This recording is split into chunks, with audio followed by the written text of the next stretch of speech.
tarde y recordemos que la clase anterior habíamos estado viendo acerca de los convertidores ADC y los DACs, que son parte fundamental en un sistema de control. Y además habíamos indicado que el efecto de la introducción de estos componentes produce un efecto de estado constante en el momento en que se lee el dato, se mantiene constante ese dato en un tiempo que hemos denominado periodo de muestreo. Ya habíamos adelantado que ese periodo de muestreo tiene una referencia que está en función a lo que indica la teoría de Shannon. Bueno, lo que nos queda por hacer hoy es hacer un poco de interfaces y así la siguiente semana directamente nos centramos a hacer un poco de matemáticas. Hoy es La Paz, 03 agosto 22. Entonces es interfaz digital.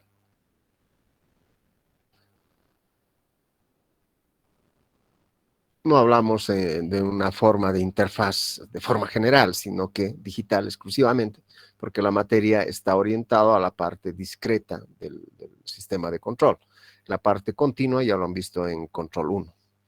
Entonces acá hacíamos normalmente un grafiquito, etcétera, pero voy a tratar de copiarlo.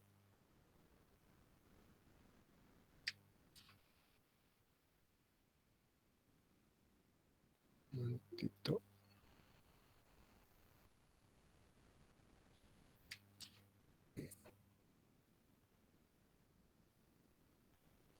Bueno, a veces con fotitos se ve mejor o se entiende mejor. Lo que tenemos acá es una planta, bueno, acá es una fábrica, en todo caso, ¿no? Esta fábrica o esta planta nos va a entregar señales, o sea, tiene dos, una que es salida y otro que es entrada hacia la planta, o sea, es una salida de la planta, entrada hacia la planta. Ya habíamos indicado que esta salida de la planta pueden estar constituidos por dos tipos de señales, uno que es estado y el otro que es analógico. Entonces el estado es on, off, o sea, apagado, encendido, alto, bajo, caliente, frío, etcétera. No define concretamente en el tiempo un valor definido, sino que es mayor o menor a una referencia dada. Esos son los estados. En cambio, las señales analógicas, esas sí son variantes en el tiempo y las podemos detectar con sensores. Evidentemente, el otro también se puede detectar con sensores, pero tiene la ventaja de que se puede hacer a través simplemente de comparadores. O sea, no necesitamos un ADC, un DAC, etcétera, para capturar esa información. Básicamente un ADC.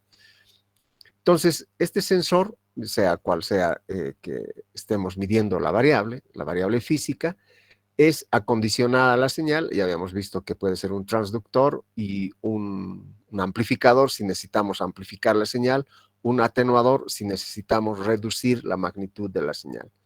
Y eso, toda esa información ya estandarizada de 0 a 5 voltios se la pasa a un convertidor, en este caso análogo digital.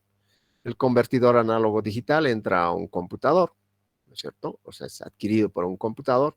Este computador va a interactuar con el software que está acá, ¿no es cierto? Que de acuerdo a su programación nos va a dar una consigna de control. Esa consigna de control, nuevamente, a través del computador, que es un procesador, va a salir a través de un convertidor digital análogo, como se muestra acá. Esa tarjeta nuevamente tiene que ser acondicionada, o sea, la señal de esa tarjeta tiene que ser acondicionada. Podemos amplificar, podemos atenuar, etcétera. Y se le entrega esa información a un actuador, ¿cierto? El actuador, ya habíamos indicado, modifica el estado de la planta. Si estamos midiendo la temperatura, bueno, en este caso es un motorcito, haremos concordante aquello. Queremos modificar el estado, puede ser la presión de un tanque, por ejemplo, ¿no? Entonces medimos mediante un presostato o cualquier elemento, incluso hasta galgas extensométricas se pueden utilizar para medir la presión. Se acondiciona la señal, se transfiere al convertidor análogo digital, ya son acá combinaciones binarias o número, que se lo transforma el procesador, interactúa con el software, sale, y este puede ser el actuador. ¿Cómo podemos modificar la presión de un tanque? Aplicándole mayor presión, eso es insuflando mayor, si es un tanque de gas, entonces podemos bombear más gas, entonces esto sería un motor que está accionando una bomba, ¿cierto? O puede ser también una llave, ¿no es cierto? Una llave motorizada, de tal manera que podemos regular la salida del gas para reducir la presión. Bueno, todo ese aspecto tiene que ser tratada y analizada, obviamente, antes de llegar acá. Nuestro trabajo en todo el semestre nos vamos a referir a esta parte del software. Evidentemente, no vamos a perder de vista de lo que está acá. Necesitamos modelar esto con una función de transferencia, acá un fs, o si no, un fz. Esto tiene un fdt, por supuesto. Acá voy a poner simplemente 1, 2, 3, 4, 4, 5, 6, 7, 8, 9 y 10, lo que está entrando acá. Entonces, 2 son variables de salida. Y habíamos dicho que pueden ser estados.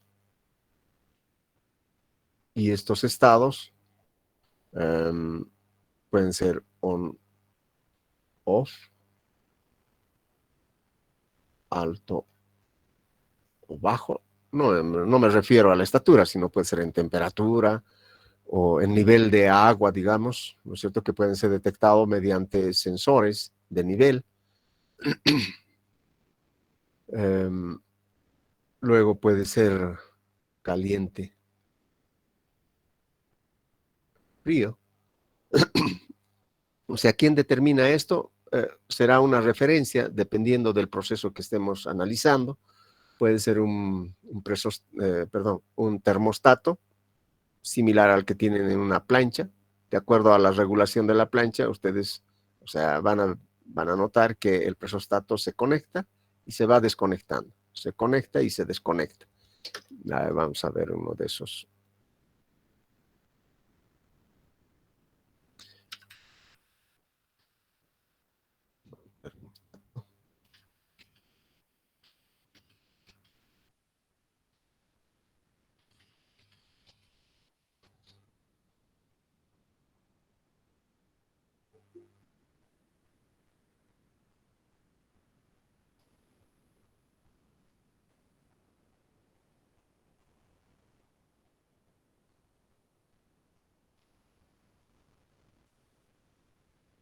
Bueno, esto para referir simplemente a esta parte, ¿no?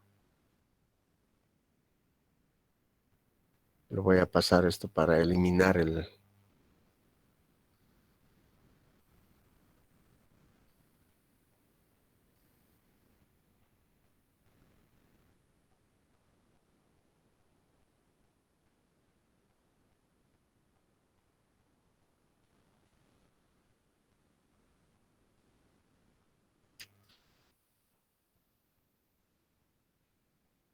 Está esta perillita que está en la parte superior, en la que nos va a regular la temperatura a la cual debe funcionar esta plancha. Y hay un elemento bimetálico ahí que por el diferente grado de dilatación de esos dos elementos bimetálicos, entonces se curva el elemento. Eso hace que se conecte o se desconecte. A ver, un rato, vamos a ver ese.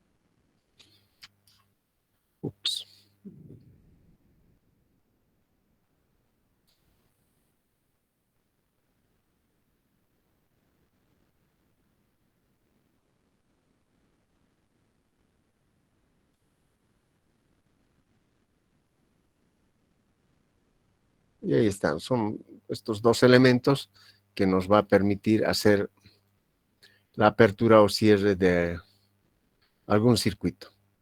Y si se abre el circuito, evidentemente no va a circular corriente y no se calienta, baja la temperatura. Cuando baja demasiado, esto vuelve a cerrar y así sucesivamente. Entonces, esos son estados. Existen otras variables, por ejemplo, queremos combinar estados y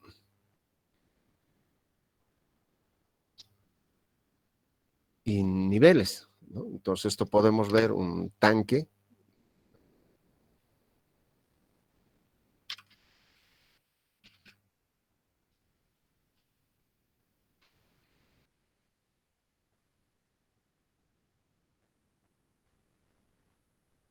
Vamos a ver un tanque,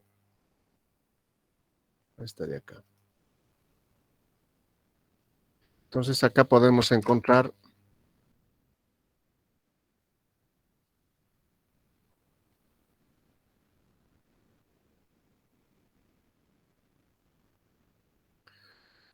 unos estados, porque vamos a colocar niveles en la parte superior.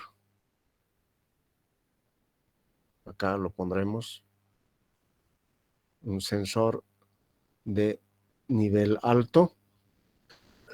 Y luego vamos a colocar acá en la parte inferior un sensor de nivel bajo, ¿no es cierto? Y el fluido o el agua estará por acá, digamos, que puede subir o bajar. Bueno, lo pondremos con otro color para que podamos apreciarlo. Entonces puede subir y este nivel lo vamos a detectar con un sensor de ultrasonido. El sensor de ultrasonido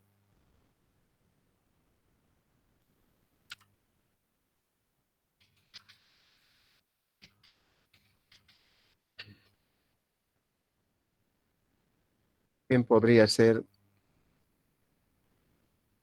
esto de acá.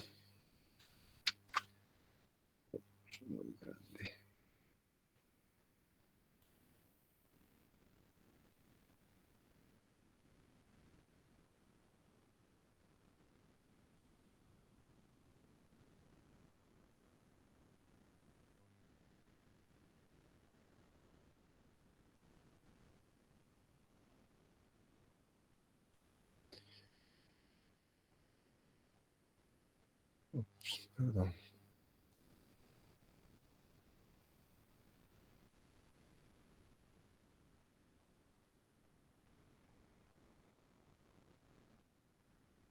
Entonces lo vamos a poner en la parte superior del tanque para poder detectar. Debido a que esto es económico, es barato, no podemos detectar hasta unos 10 metros más o menos. Obviamente para grandes distancias necesitamos otro tipo de sensor. Además, el sensor de ultrasonido, pues, como no es de contacto, ¿no es cierto? Entonces no hay posibilidad de que se deteriore el elemento sensor. Entonces el sonido, lo que viaja, rebota y retorna acá. Uno es emisor y el otro es receptor. Entonces podemos determinar a qué distancia está. Entonces acá tenemos una función analógica y acá una función de estados. O sea, podemos combinar estados y variables analógicas. Entonces acá en salidas tenemos también variables analógicas. Detectado por ese elemento. Y estos sensores están en la parte de estados. Y una combinación de ambos. Temperatura, velocidad de rotación, todos aquellos son variables analógicas. Dependiendo del uso que se tenga que dar, pueden ser analógicos o pueden ser estados. En este caso, cuando se tiene estados, ya no necesitamos sensores ADC o sí, ya no necesitamos ADC. Pueden ser simplemente este tipo de más BCC, normalmente 5 voltios. Entonces, si son estados, se cierra y nos da un 0. Si se abre, nos da un 1, ¿no es cierto? Entonces, no necesitamos un ADC acá. Nos va a dar 0 voltios o 5 voltios, todo o nada. En cambio, en estas variables analógicas necesitamos necesariamente la instalación de un ADC. En las variables de salida de la planta, ¿no? Y en las variables de entrada a la planta, también están los estados, que como ya lo habíamos indicado, es on, off, alto, bajo, lleno, vacío o caliente, frío, etcétera. Y luego tenemos las variables analógicas. Por ejemplo, acá on-off puede el estado que va a ingresar a la planta, podría ser la activación de una ventiladora, digamos, está bastante contaminado, bastante humo, entonces se activa el sistema de control y va a generar una señal de estado. Esta señal de estado va a energizar la ventiladora y esto extrae hasta que cumpla algunas condiciones. Entonces esto podría ser on-off. Ahora, en este on-off básicamente sería por relay,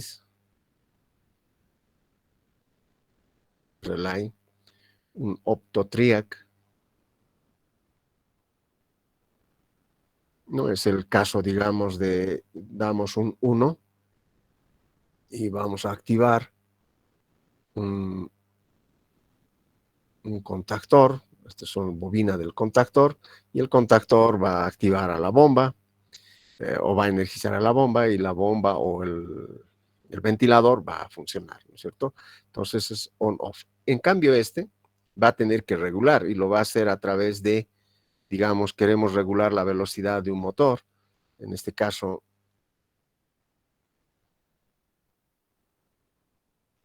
una variable física.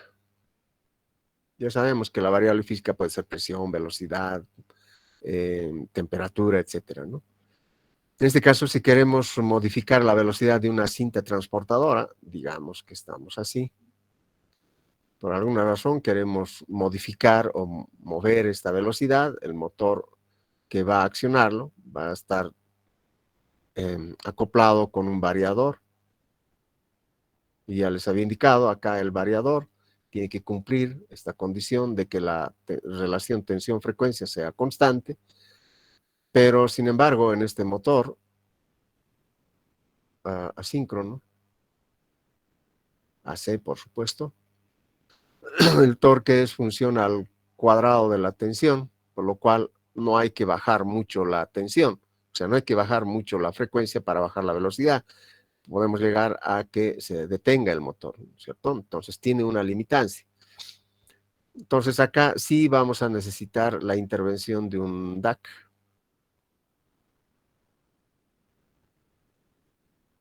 El DAC le va a dar un valor de tensión, ¿cierto? Y va a modificar la frecuencia a través de este variador. Ahora hay dos tipos de variables analógicas que salen de un procesador. Uno que está básicamente imbuido por el DAC, ¿cierto? Esto es DAC real, podríamos decir.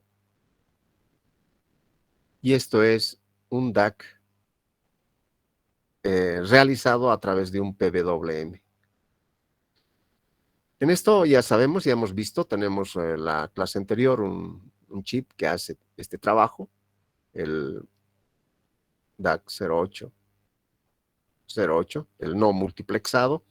En cambio, este DAC PWM lo va a hacer a través de una modulación de un ancho de pulso, donde tenemos este tiempo T y este tiempo TA, de tal manera que el valor que vamos a medir acá será el valor medio, que es igual a la tensión máxima, que está dado por este nivel, la máxima, por el tiempo TA entre el periodo que se tiene.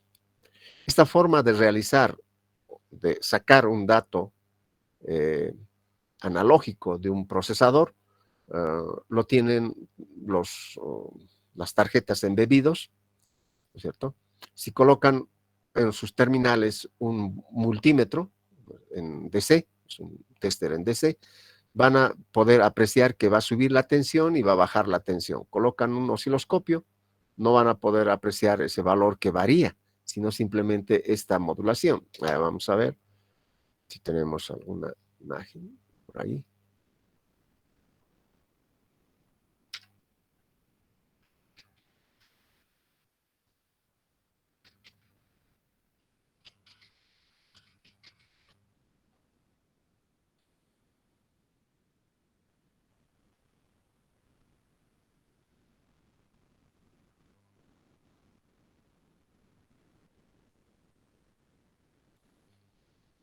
Ya casi te lo vamos a poner.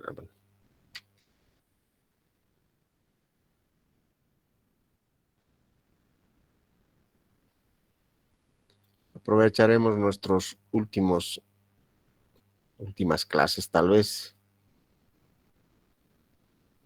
que lo hacemos así con imágenes, porque en presencial va a ser un poco complicado. Acá tenemos un Arduino, en este caso, ¿no es cierto? El que está generando una señal de esta naturaleza. En este caso tendríamos una tensión relativamente alta, porque el tiempo alto es casi igual al tiempo o al periodo de la señal. A ver, vamos a ver uno con tiempo bajo.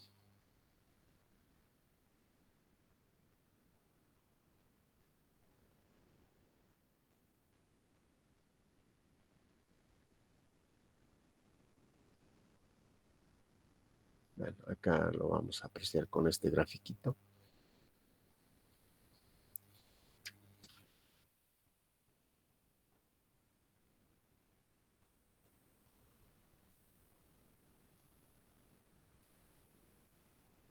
Ahí tenemos, ¿no? Acá va creciendo este tiempo alto y acá tenemos el máximo. Entonces, el nivel de tensión, en este caso, sería prácticamente cero, y en este caso tendríamos una tensión máxima, igual a B máximo que se tiene acá. En el intermedio tendríamos una tensión que estaría entre esos dos, ¿no? Bueno, esa es una forma de sacar. Ahora, ¿dónde podemos aplicar este pseudo DAC que sale de una tarjeta embebido? Podríamos regular la velocidad de un motor de corriente continua. Vamos a sacar una imagen por ahí.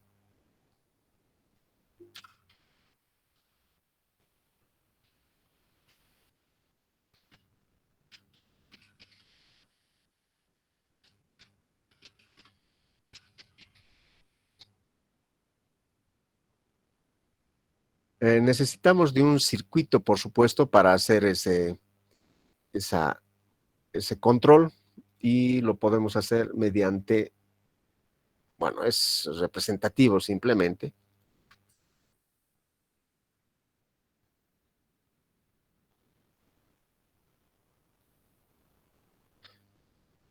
L298, que es esta tarjeta, bueno, es una tarjeta de potencia, en realidad es un puente H, lo vamos a dibujar enseguida. Acá tenemos el motor de corriente continua y la salida que está, el pseudo DAC, que se podría decir, no es un DAC, la salida analógica del Arduino que está mostrándose allí. Entonces podemos controlar la velocidad de este motor sin disponer de este DAC, o sea, simplemente por esto. Ahora L298, a ver si vamos a ver otro poquito más. Bueno, hasta dos motores se puede controlar.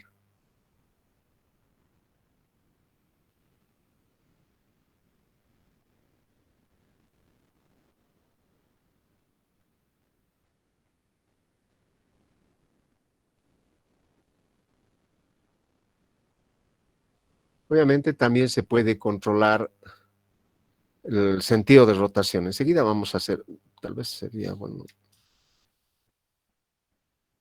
está un poquito más completo. Permítanme sacarle el color negrito.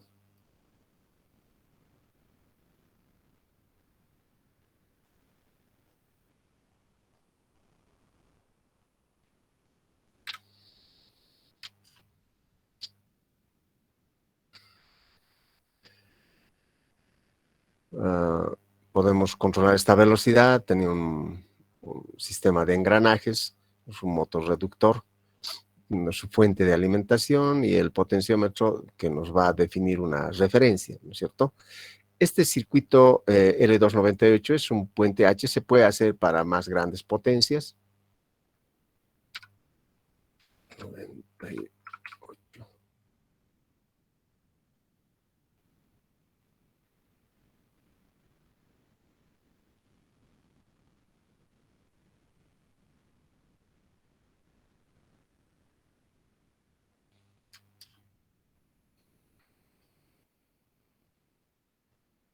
Ese es la forma gráfica del puente H, pero enseguida les muestro el circuito como tal.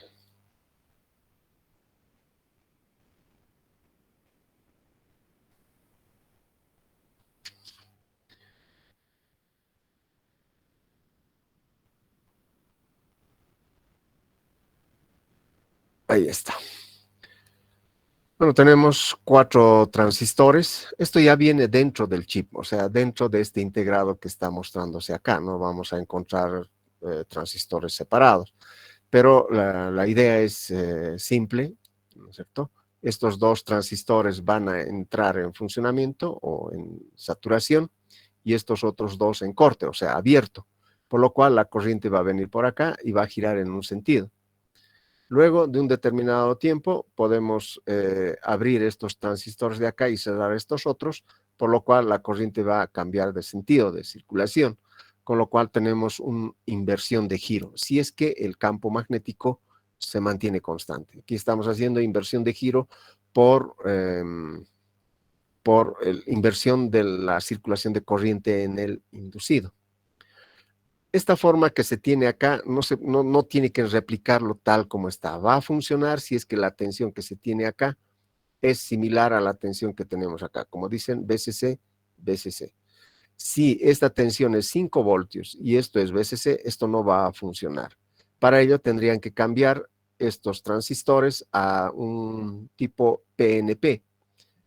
Me voy a explicar un poquito con ese circuito.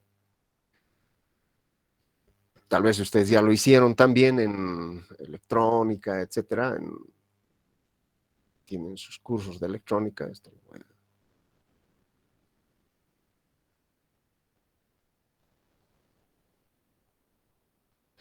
Entonces, ese circuito básicamente tendría que ser implementado. Y obviamente esto se puede implementar para potencias muy grandes, del orden de los HPs, si es que cambiamos estos componentes con SCRs y IGBTs para el apagado.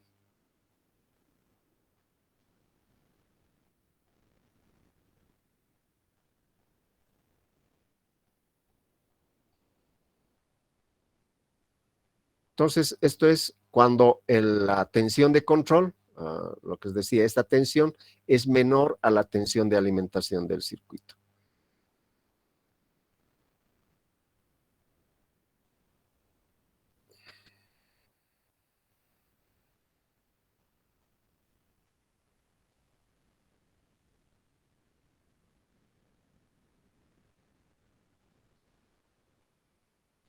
Entonces, este con este se van a unir. El motor va a estar por acá. Tenemos el motorcito y evidentemente estamos asumiendo que este motor es de campo constante, o sea, es un imán permanente lo que se tiene, similar a lo que tenemos en los motores para accionar los juguetes. Acá. Y acá. Entonces, quiero hacer inversión de giro, tendré que colocar, bueno, si este es,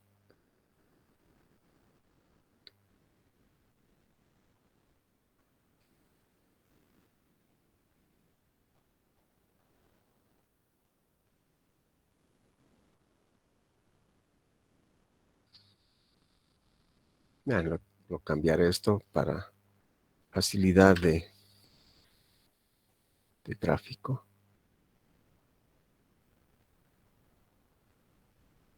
Ahí está. Entonces, este me va a decir la dirección. Con un 1 va a girar, digamos, en este sentido. Con un 0 se va a invertir el sentido de rotación. Este es el on-off. Es que si pongo un 0, se bloquea todo. Es decir, todos los transistores se abren.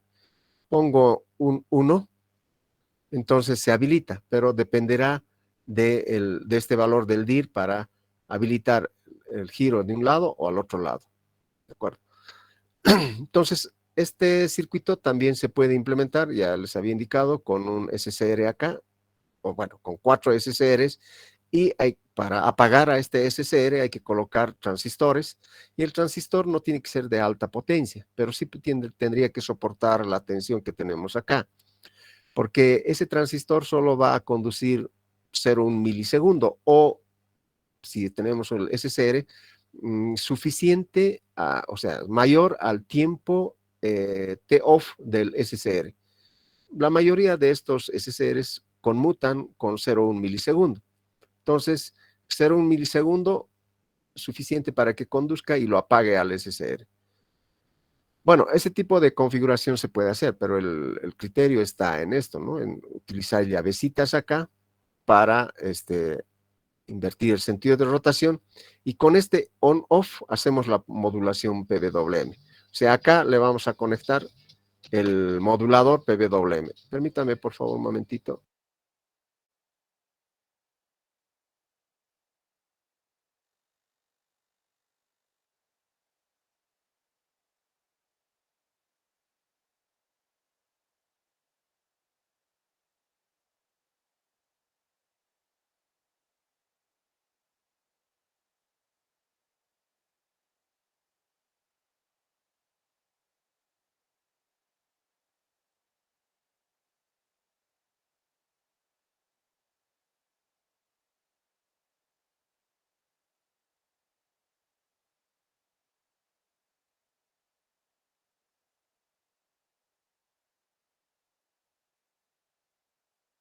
Mil disculpas la interrupción. Bueno, entonces la modulación, o sea, este circuito de acá, perdón, la salida PWM o la salida de este Arduino tendría que venir acá. Acá es PWM. Normalmente en este Arduino viene indicado con una línea así, o perdón, con, digamos que es el pin número 9. Si es así, quiere decir que su salida de ese pin es modulado con PWM. Pero si solamente no tiene nada, entonces acá es digital, es decir, es binario, 0 o 1. Solo eso puede sacar o introducir un dato. Bueno, entonces acá hacemos la modulación y con esto definimos el sentido de rotación, con lo cual tenemos controlado la velocidad de este motor. Esto, como indica acá, es un motor reductor, puede ser acoplado a una llave, ¿no es cierto? Una llave motorizada, una llave de paso motorizada, para regular el flujo de fluido a través de una cañería. Entonces, alguna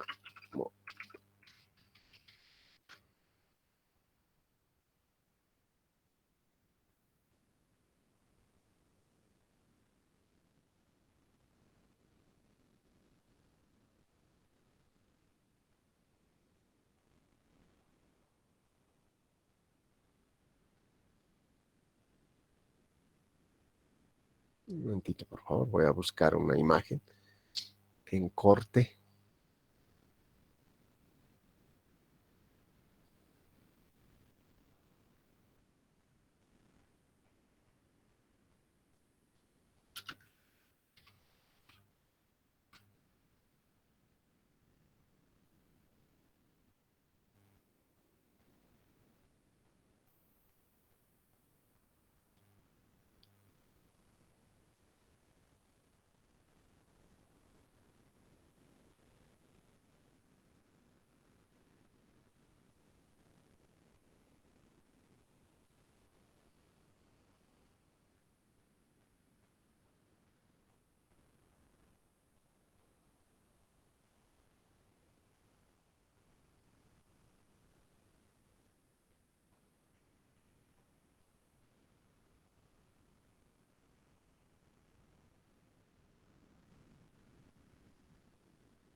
No encuentro un corte, pero bueno, este pequeñito es el motorcito con el cual podemos abrir o cerrar o medio abrir. No es todo o nada, no es como un solenoide, o sea, una electroválvula. La electroválvula abre o cierra, o sea, esa es su función.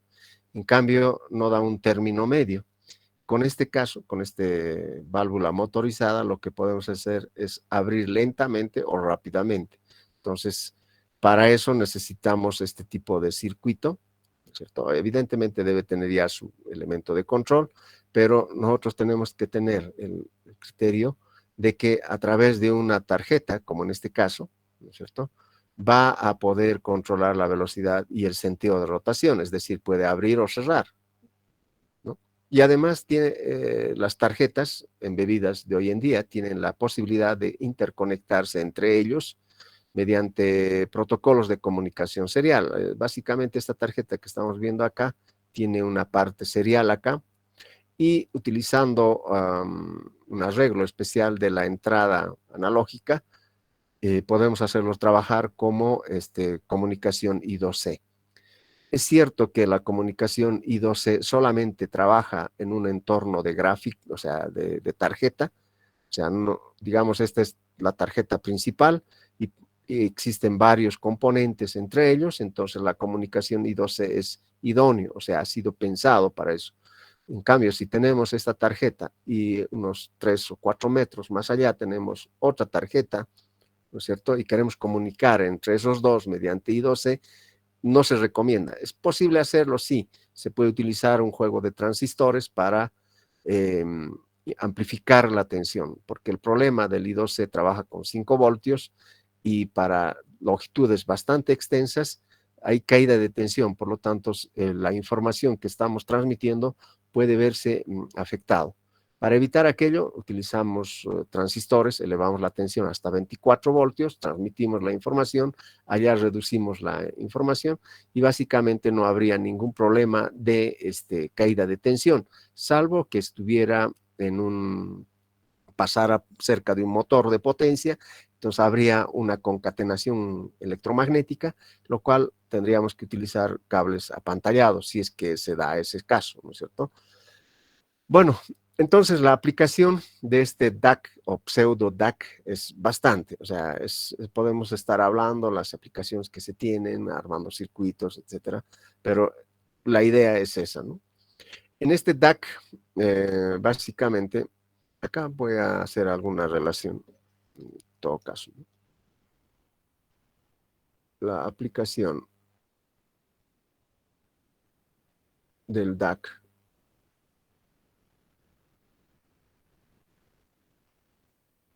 tipo PWM, hasta cierto punto,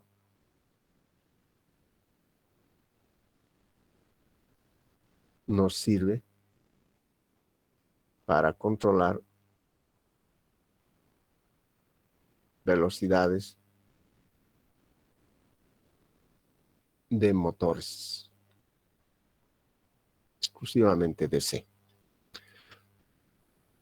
¿Puede controlar iluminación? Sí, también, pero tendría que ser incandescente. Los LEDs ya no trabajan para ese tipo. Bueno, salvo que hay que hacer alguna modificación dentro del circuito. Los fluorescentes y los ahorradores no trabajan con PWM. Entonces, en el LED tendríamos que hacer una pequeña modificación del circuito para que pueda hacer un control de iluminación. Pero este PWM funciona adecuadamente en control de iluminación cuando tenemos focos incandescentes o luminarias incandescentes. Bueno, las aplicaciones son bastante entonces. Ah, bueno, a lo que íbamos, tenemos ya el actuador, vamos a modificar. Toda esta conexión nos vamos a basar ahora en esta parte, exclusivamente en esta de acá.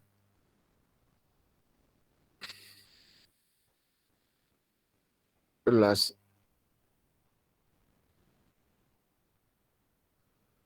las variables medidas en una planta deben ser debidamente identificadas y codificadas para su utilización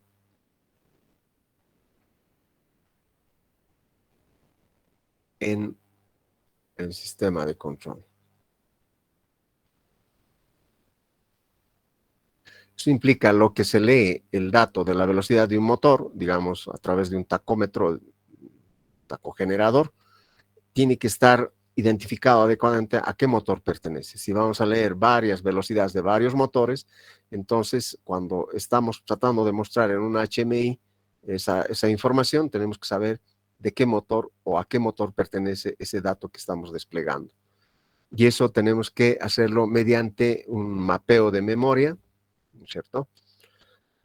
Entonces, a través de un mapa de memoria. Entonces, digamos, vamos a tener temperatura, vamos a tener velocidad de motor, vamos a tener presión, vamos a tener nivel de agua. Bueno, tenemos en este caso 4 variables. Entonces, tengo que decir con qué dirección voy a apuntar acá y con qué dirección voy a apuntar a cada uno de estos. Por lo cual, debo asignarle, primero me voy a crear, ¿no es cierto?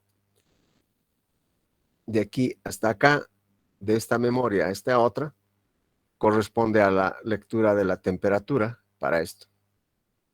O si son varias, digamos acá es el 0001 hexadecimal y para este otro 0002 hexadecimal, para este 0003 hexadecimal y para este 004 hexadecimal.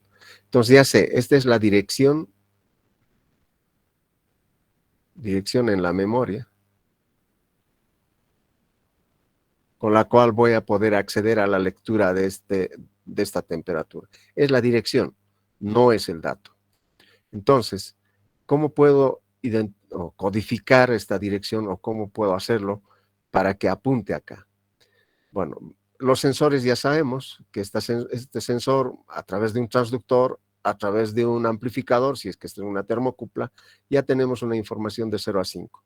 La velocidad del motor, si vamos a utilizar un tacogenerador que nos da una tensión de 0 a 24 voltios, vamos a aplicarle, en este caso el tacogenerador es el sensor, como la tensión es 24 voltios y solo requiero 5 voltios, entonces necesito un atenuador.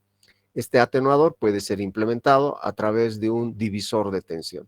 Nuevamente, tengo de 0 a 5. La presión, de la misma manera, puede estar referido a, digamos, con una galga extensométrica se puede hacer la medición, se puede hacer la medición con un presostato, etcétera. Todo aquello también tiene que estar estandarizado de 0 a 5 voltios. Nivel de agua también tiene que estar estandarizado de 0 a 5 voltios. Toda esta información va a entrar a un ADC. Voy a disponer simplemente de un ADC. En este caso, me voy a ir a un ADC 0808.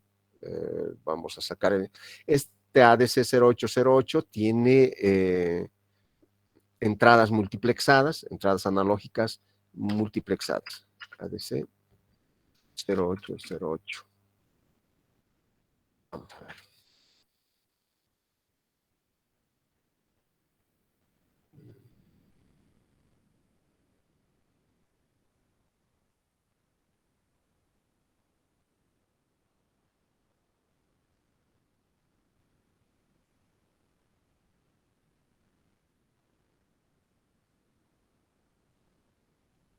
Vaya, vaya, vaya.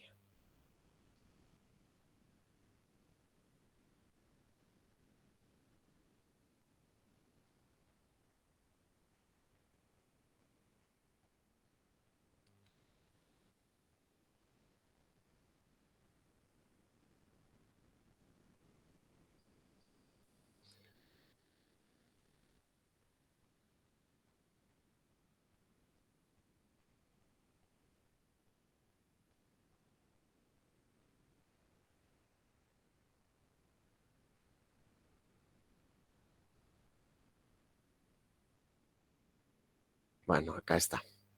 Pero no está con el circuito, pero me va a ayudar esto a poder explicarlos. Este es el ADC 0808. Todo lo que dice IN-U, IN 3, 4, 5, 6, 7 y por acá tiene que estar, acá está. El 0, 1, 2 son 8 señales analógicas que puedes recibir. O sea, las puedo conectar directamente acá. Y las salidas van a ser el bit más significativo, MSB, y el bit menos significativo que está acá. 1, 2, 3, 4, 5, 6, 7.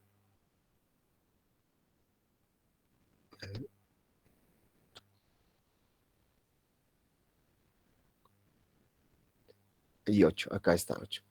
Bueno, alguien se pregunta, ¿y por qué lo conectan así tan desordenado, uno a este lado y el pi menos 5 acá, etcétera? Tiene una lógica. Una vez cuando era de estudiante también me preguntaba por qué desordenan estas conexiones, si sería más bonito ordenarlos del 1 al 7 acá, y etcétera, ¿no? Esto tiene la lógica de que esto tiene que conectarse con otros circuitos. Entonces, para evitar que se crucen los cables en la conexión, se tiene que hacer de esta manera. Bueno, eso ya se va a ver después. Acá, por ejemplo, tenemos el start y el EOC, acá. El EOC ya habíamos indicado que es el fin de conversión, start es el inicio de conversión. Clock es la señal de reloj que necesita el ADC, porque esto es rampa escalera. Y tenemos acá ADDC, ADDB, ADDA. Estos son el bus de direcciones. Aquí lo vamos a colocar. Esto es dirección. Y estos son entradas analógicas, por lo cual yo puedo conectarlos. Esto acá, acá, acá, sin ningún problema. Porque estos ya están estandarizados de 0 a 5 voltios. Acá ya el proceso anterior ya lo hemos visto. Los datos digitales los vamos a llevar acá vamos a poner en color rojo. Este sería 1, 2, 3, 4, 5, 6, 7 y 8. Estos son datos digitales. Esto es entrada analógica, por supuesto. Ahora, estos datos, como van a ir hacia el procesador, va a ir al bus de datos. Esta DIR viene del bus de direcciones, pero tiene que haber un decodificador de direcciones necesariamente. Acá pondré con otro color el A, B y C. Como son 8, o sea, 8 entradas analógicas, 0, 0, 0, 0, 0, 1, 0, 1, 0, 1, 1, 1, 0, 0, 1, 0, 1, 1, 1, 0, 1, 1, 1. Entonces, con el 0, 0, 0, vamos a apuntar al ingreso IN 0. Con el 1, IN 1, IN 2, IN 3, IN 4, IN 5, IN 6, IN 7. Ya está. Entonces, acá directamente vamos a conectarle al bus de direcciones. Entonces, en el programa tenemos que lanzar. Si yo quiero leer la temperatura, tendré que enviar para activar el IN3 el código 011. Entonces, una vez que he lanzado el código 011, le digo ahora, le envío una señal al start, eso va a ir al bus de control, el start, y el EOC va a ir a la interrupción del procesador, ¿no es cierto? Le dice empiece, y cuando termina de convertir, le dice ya terminé, y el procesador en su programa va a capturar esta información que se tiene aquí. Y eso lo va a asociar con esta temperatura. Verán, no es tan sencillo a la hora de hacer un programa, más que todo a este nivel, ¿no es cierto? Cuando ya uno está armando los ADCs, etcétera.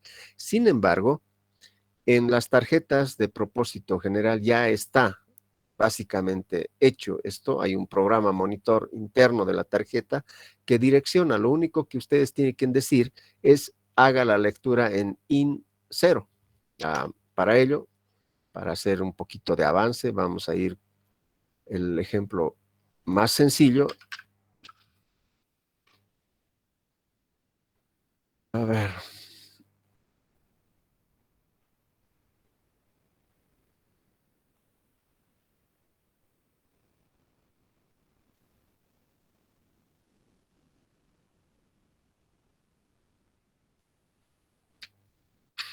Aquí tenemos un Arduinito que lo vamos a sacar rápido. Es bien sencillito esto, por eso lo estoy viendo acá. Normalmente lo vamos a colocar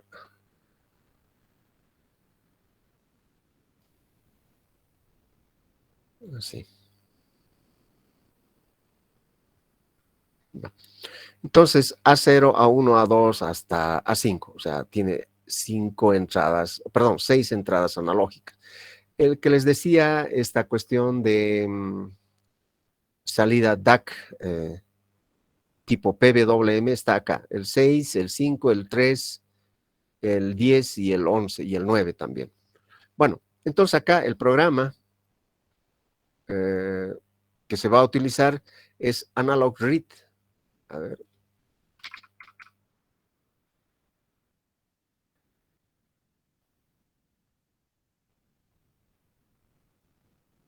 Un momentito.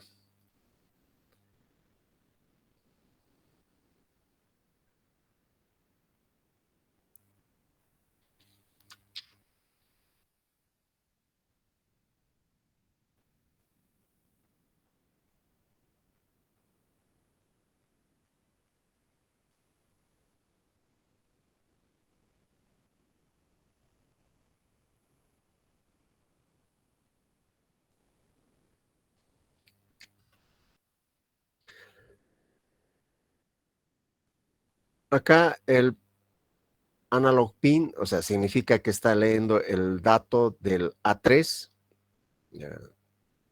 Y el A3, digamos que vamos a colocar un potenciómetro acá, más 5 voltios. Entonces este sería el programa que va a leer. Básicamente sería esta la instrucción. Esto es para comunicación serial, así que no hay ningún problema. Está enviando un dato por el puerto serial, que sería estos dos de acá. Entonces acá está haciendo la lectura del A3. No necesito generar en bus de direcciones una dirección, por ejemplo 011, para que haga la lectura.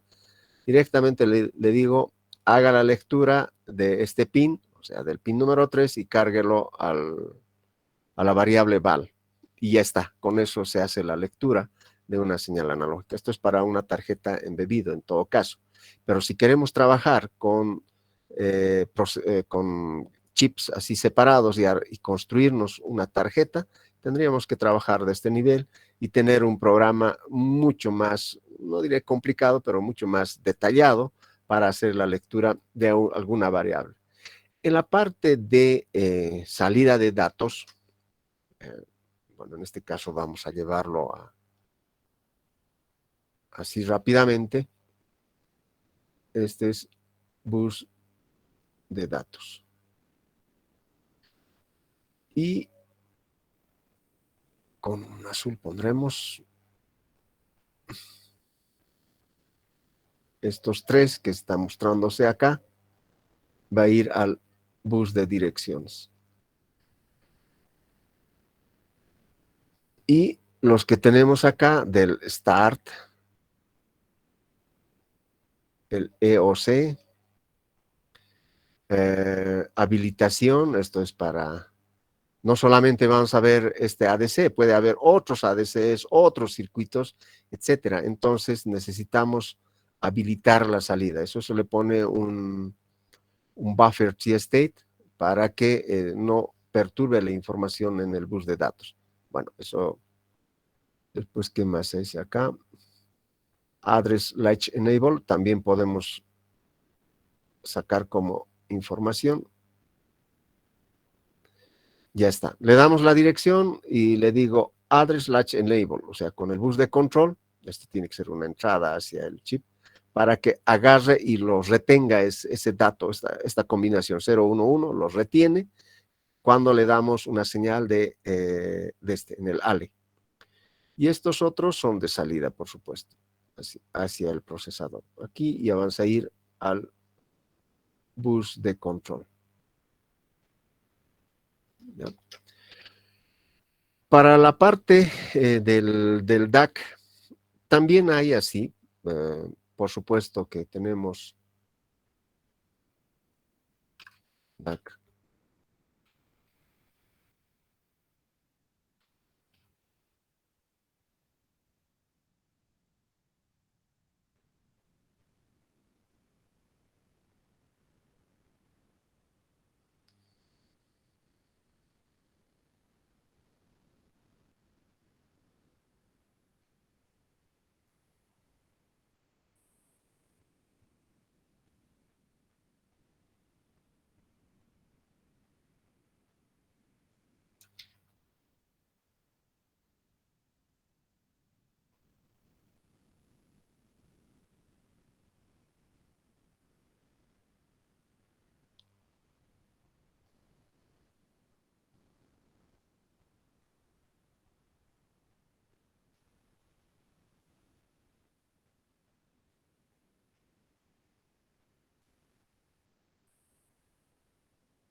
Esto va a ir a la etapa de salida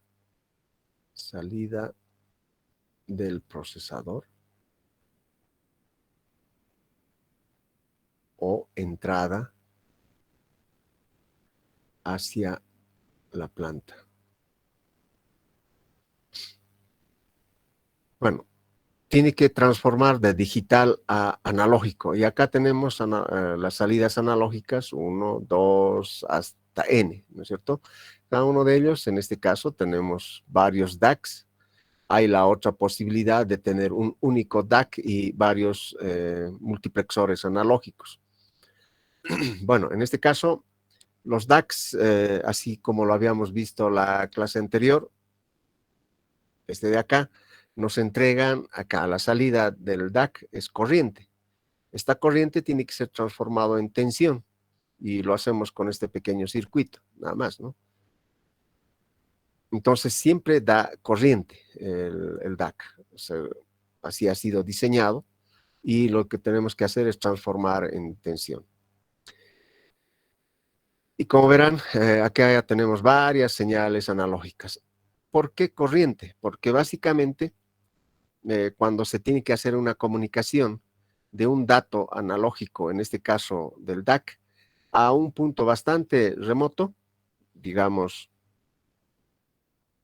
acá está el DAC, y quiero enviar la información a un variador de frecuencia, digamos. Siempre vamos a hacer referencia a eso. Y este va a ir al motor trifásico.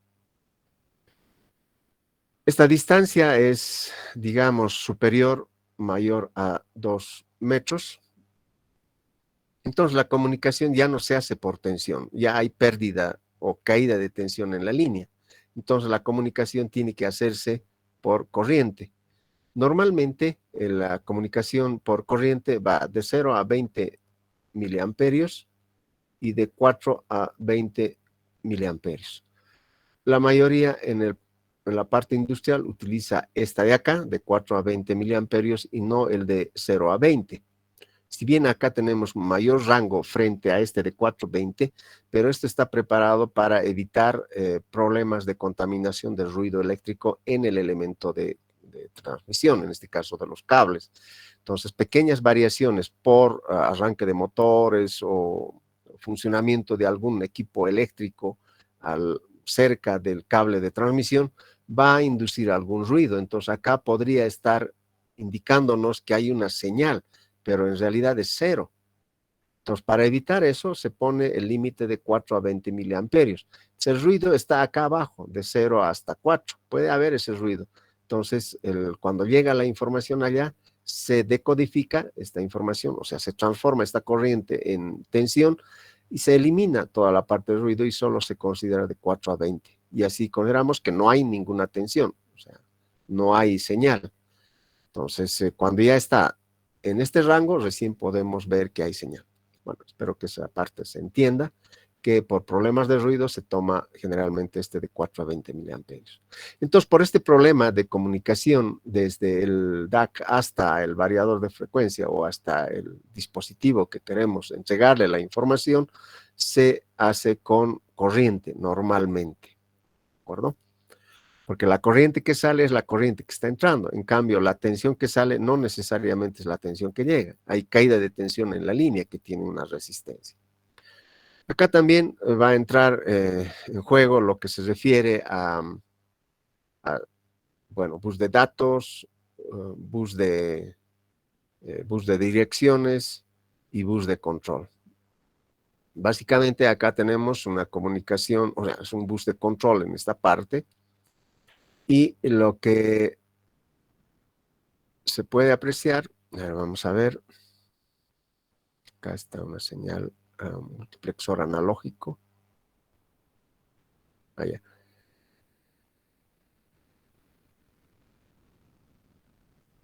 También podemos obtener acá la señal analógica no en corriente, según este que se tiene por acá.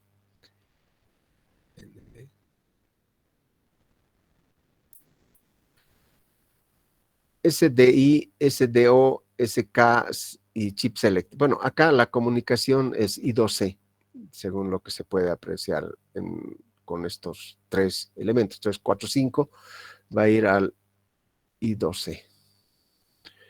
Como les había indicado anteriormente, la comunicación en una tarjeta, en una placa, ¿no es cierto? Para evitar que se tenga cableado inmenso, digamos que tenemos un procesador de 16 o de 32 bits, tal vez de 64 bits, ¿no? Y queremos enviar la información, este es el bus de datos, tendría que haber 64 cables que llegue acá.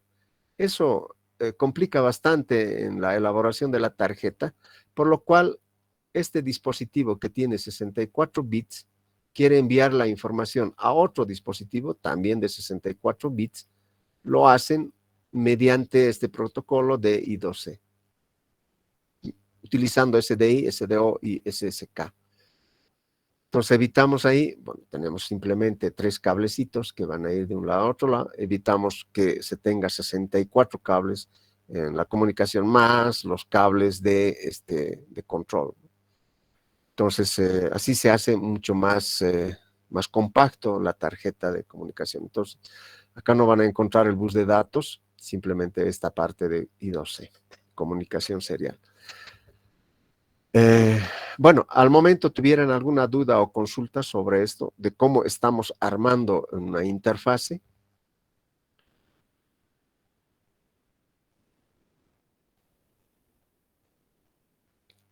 Bueno, entonces espero que un poquito más adelante. Se pueden colocar varios tarjetas de propósito general, no concretamente el Arduino. Algunos lo desprecian porque, bueno, es bien sencillo, es para jugar, se dice. Pero ya hay Arduinos para propósito industrial, ¿no es cierto? Se han hecho PLCs con estos Arduinos. Este Arduino puede manejar el I2C también. Entonces, varias de estas tarjetas comunicados y a la vez comunicándose con un, un procesador central. Acá entonces vamos a la interfaz serial. En esta interfaz serial, el primero que ha aparecido es la comunicación R232, RS232. Está en la versión C. Este es punto a punto. Basta con 3 cables. 2, 3, que se cruzan, 2, 3. Y luego GND. Entonces, con 3 cables se puede hacer toda la comunicación. El GND me parece que es 5. Dependerá, por supuesto, de qué conector estoy usando, el DB9 o DB25. Entonces, acá vamos a poner los dos. Bueno, no los dos, el uno. El que más se utiliza es el conector DB9. El DB25 ya no se utiliza para RS232.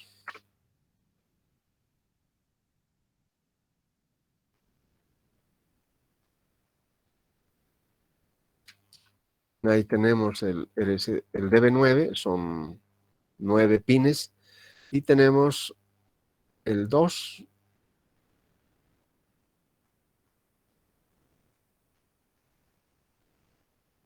Este está mal, lo voy a, no, no, por eso hay que tener mucho cuidado en internet para poder conseguir esto.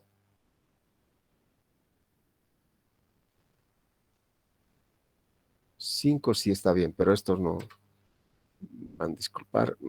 Hay que siempre filtrar la información.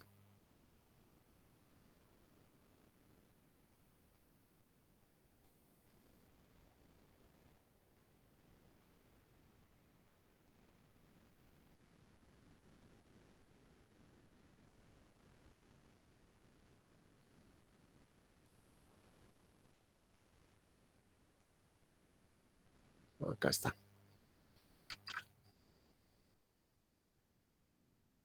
O sea, siempre se tiene que cruzar. Si este es RX, o sea, la recepción, tiene que estar conectado con el transmisor del otro dispositivo. Y este receptor de este dispositivo con el transmisor del otro dispositivo. Porque no pueden conectarse transmisor con transmisor y receptor con receptor. No habría comunicación. Y la Tierra se comunica acá. Entonces, esta es la forma de conectar, como les había indicado acá. Esto vendría a ser el RX y esto es el TX. Esto es el RX, va conectado al TX, ¿no? Basta con esto para una comunicación asíncrona, um, pero se puede hacer una comunicación total de esto. A ver, vamos a ver. Se utilizan todos los cables que se tiene.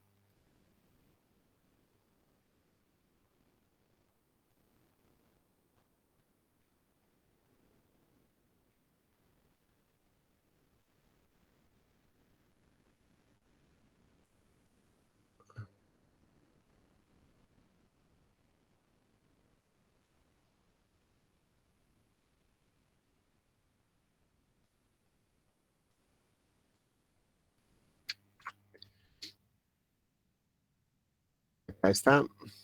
Todos los cables, o sea, la recepción con la transmisión y la transmisión con la recepción. Data terminal ready con el dataset ready, tierra, eh, dataset ready, obviamente con el data terminal, request to send y clear to send, o sea, petición para enviar y borrado para enviar. Entonces, eso se hace una especie de handshake, o sea, una comunicación entre dos dispositivos con todo este protocolo y garantizamos, de alguna manera, porque no se puede garantizar al 100%, que el dato que estamos enviando acá llegue exactamente al otro lado. Esta es una forma de controlar el flujo de información en una comunicación serial. Eso es en la parte física. Eh, y también los niveles de tensión van de más o menos 15 voltios. Y sin embargo, en las PCs se manejan más o menos 12 voltios por el problema de la fuente de alimentación.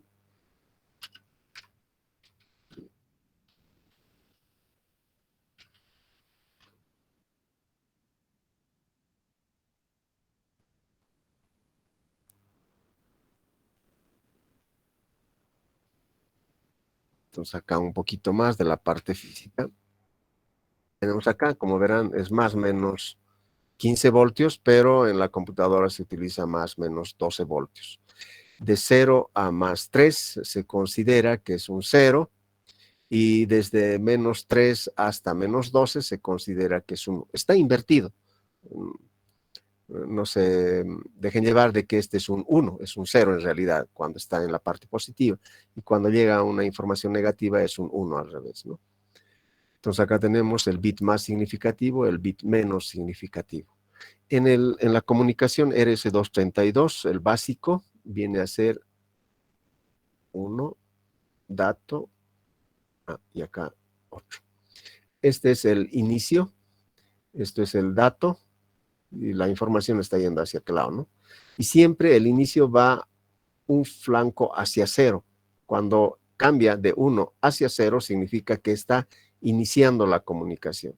Este es un bit de paridad y esta es la parada, que normalmente es un 1. Y acá normalmente es un 0. Entonces, este bit de paridad lo que nos indica es la cantidad de unos pares. Si es cantidad de unos pares, va a poner un 1. Si la cantidad de unos es impar, va a poner un 0. De alguna manera es una forma de corregir, bueno, de garantizar que el dato que está enviando es lo que está llegando, pero no va a garantizar que si dos bits cambian simultáneamente, uno cambia a 0, el otro cambia a 1, ahí ya estamos fregados, o sea, va a asumir que es verdad la información.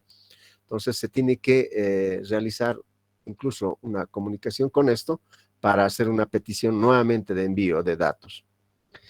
Bueno, ese es lo que se tiene acá en el RS232. Hay otra comunicación, bueno, acá, como verán, es punto a punto. Y la longitud, según recomendación de la RS232, no debe ser más de 15 metros. Sin embargo, se puede llegar a distancias de 30 hasta 40 metros si reducimos la velocidad de transmisión. O sea, la velocidad de transmisión normalmente está dado en bits por segundo o baudios o bauds, ¿no? O bits por segundo. Bits por segundo es un baudios. En esto, hasta 9600 podemos llegar, bits por segundo, por supuesto, podemos llegar hasta 40 metros sin ningún problema. Pero si llegamos con 115.200 bits por segundo, entonces debería ser hasta 15 metros, no más. Y además es punto a punto. ¿Qué pasa si yo quiero comunicarme con varios puntos y a distancias más grandes? Para ese caso tendría que utilizar la comunicación RS485. Vamos a sacar ese formato.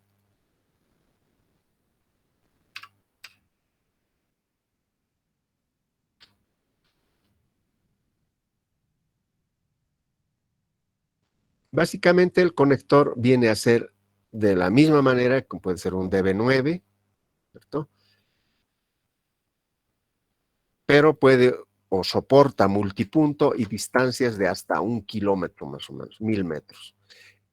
Tenemos un RS485 y los datos se están compartiendo, es decir, tenemos acá el dato, un dispositivo, otro y otro se puede conectar. Pero acá, bueno, usan solo un único canal, como se puede apreciar acá. Pero, ¿qué hacemos para identificar si este está enviando y a quién va a enviar? ¿No es cierto? O sea, si A, B, C y D. Quiero enviar desde el A hasta el D. Aquí hay un flujo de información, pero no sabemos quién está enviando y a quién le envía, todos van a recibir. Entonces, para ello, para organizar esta comunicación, tenemos que organizarnos también en la parte lógica. En la parte lógica, normalmente, esto puede cambiar, ¿no es cierto? Bueno, acá el inicio es indudable, va a ir hacia 0 y la parada va a ir hacia 1, perdón, estoy poniendo un 0, hacia 1. Este le dice el destino, este es el dato, este es el origen y este es parada.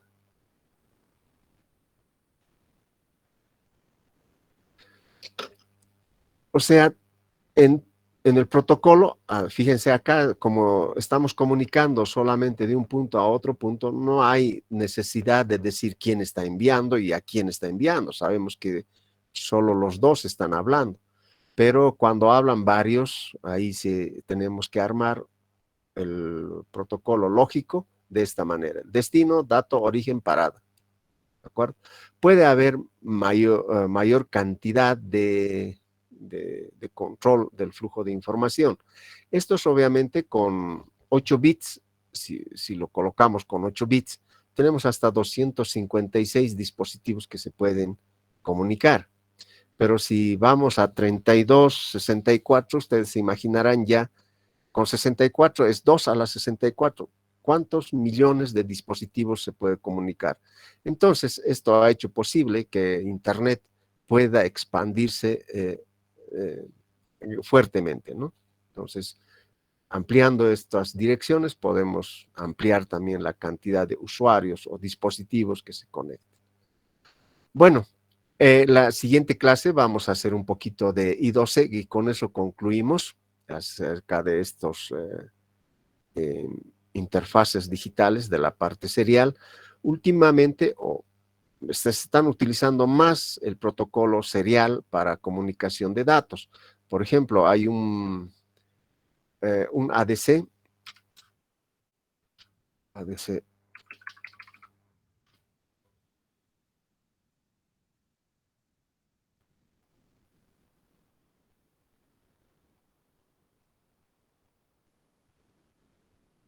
a ver, vamos a ver, es un ADC que tiene buena cantidad de bits.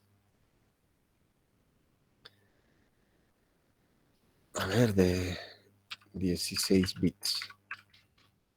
Y la comunicación ya no es posible hacer por bus como se hacía normalmente, así que se los hace todo serial. Son unos chips parecidos a un LM555 de 8 pines, es así de pequeño. Entonces, acá se requiere evidentemente ya un I2C para esa comunicación. Justo ahora no voy a encontrar.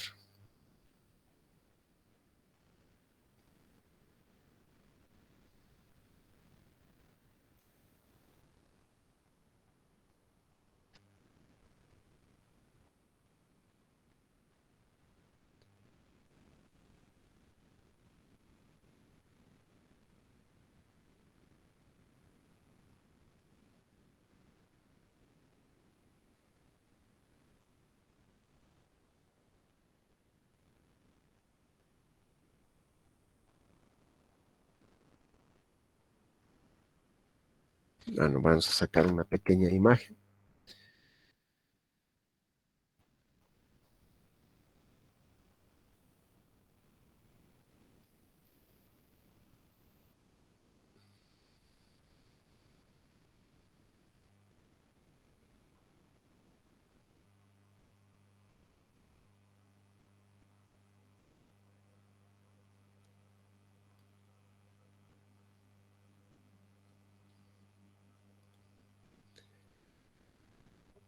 Esto lo pondremos por este otro lado para indicar que hay ese tipo de dispositivos.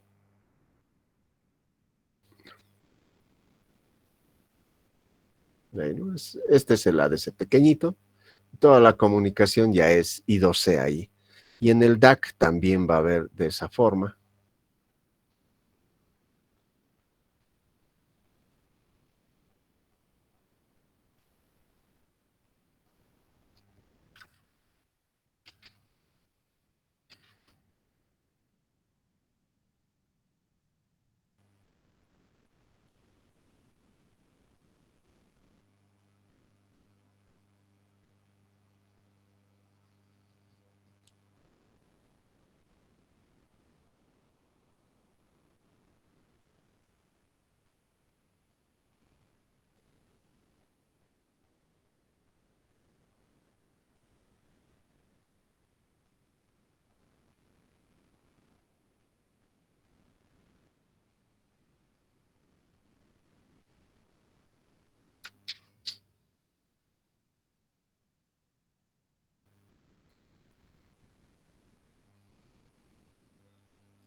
Y esto ya se refiere a estos tags que se tienen aquí.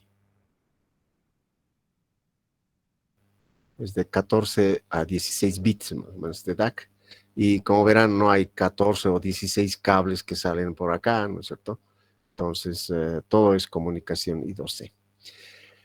Últimamente, lo que se está haciendo, incluso en los tableros, es comunicación inalámbrica ya. O sea, hay tableros, gabinetes CCM, o sea, centro de control de motores, donde cada contactor tiene su antena. Me olvidé el protocolo, pero es un protocolo GPRS, no es GPS, es GPRS. Eso hace una comunicación interna. O sea, ya no necesitamos cablear el cableado de control, etcétera, ¿no? Todo es GPRS. Incluso el PLC tiene su GPRS, entonces todos los componentes es inalámbrico ahí la comunicación. El único cableado que se tiene ahí es el cableado de fuerza. Entonces, últimamente ya estamos entrando a esa parte de controlar sin cable prácticamente. Entonces, eso vamos a estar conversando la siguiente clase. Hasta acá, por favor, me disculpan, tengo que volar a otro curso presencial. Esperemos que también podamos ir presencial con ustedes en el próximo mes. Ya, les voy a compartir la información. 304. Aquí.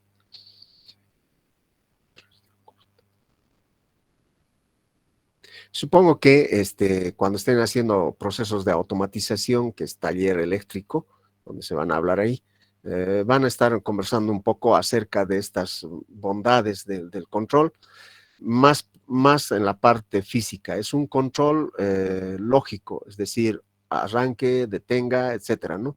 No la parte de control que hacemos acá. Que sería un control un poquito más científico, es decir, más de funciones de transferencia, etcétera. En cambio, el otro son diagramas en escalera, etcétera, ¿no?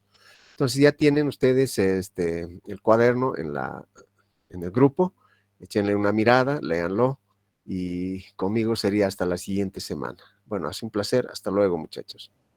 Gracias, Inge. Hasta luego. Hasta luego, Inge. Hasta luego, que vaya bien.